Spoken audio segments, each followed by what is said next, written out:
Merhaba arkadaşlar, kanalıma hoş geldiniz.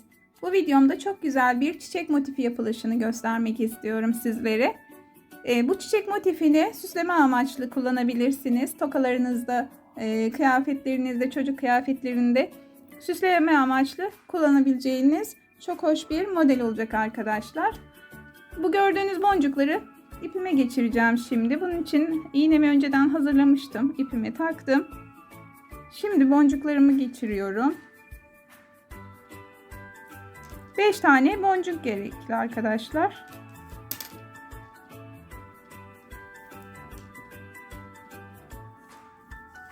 Evet, 5 tane boncuğumuzu taktık. İğnemi çıkartıyorum. Bu şekilde boncuklarımı bağlıyorum.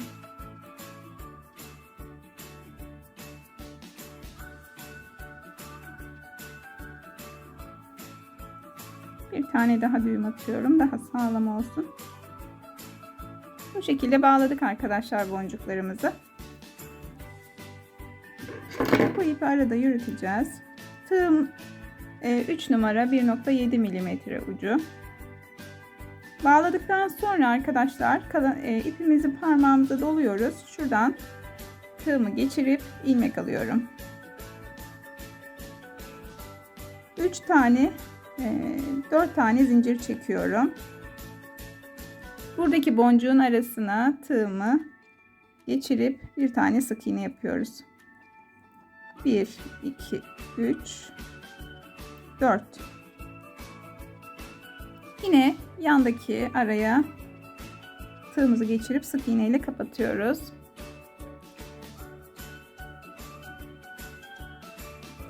Yapılışı oldukça basit. 5 dakikada yapabileceğiniz bir model arkadaşlar.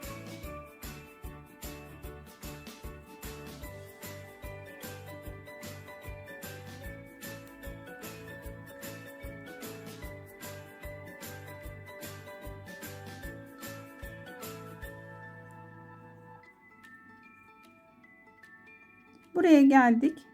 Hemen şurada bir kaydırma yöntemiyle burada kapatıyoruz arkadaşlar. Kalan ipi de arada yürüteceğiz. Başlangıçta yaptığımız zincirin arasından tığımızı geçiriyoruz. Bu ipi de araya alalım. Şu şekilde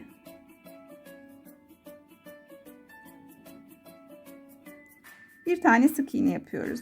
Ama ipimi biraz boşaldığım için tekrar alıyorum. Aradan tığımı geçiriyorum. Bir tane sık iğne yapıyorum. Doluyorum. Yine aynı yerden tığımı geçirip yalancı trabzan yapıyorum. 2 etti. Bir kere daha doluyorum. Aynı aradan geçiriyorum. Bu sefer ikili trabzan yapıyorum. Bu kez 2 kere doluyorum. Aynı yere batıyorum. Üçlü trabzan yapıyorum.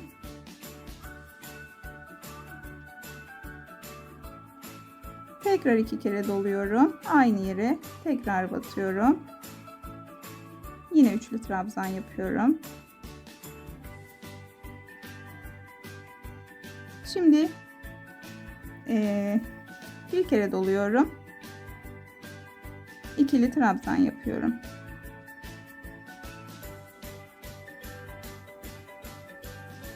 Bir kere doluyorum.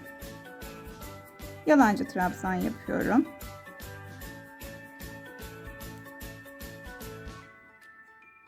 Şimdi sık iğne yapıyorum. Çiçeğimizin yaprağını oluşturduk.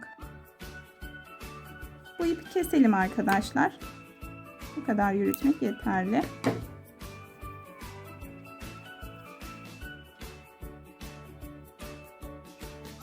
Yan tarafa geçiyorum sık iğne yaparak.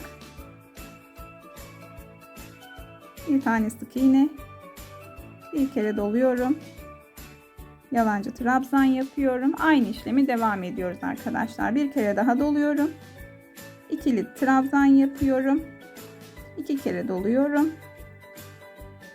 Üçlü trabzan yapıyorum. 2 kere doluyorum. Yine üçlü trabzan yapıyorum.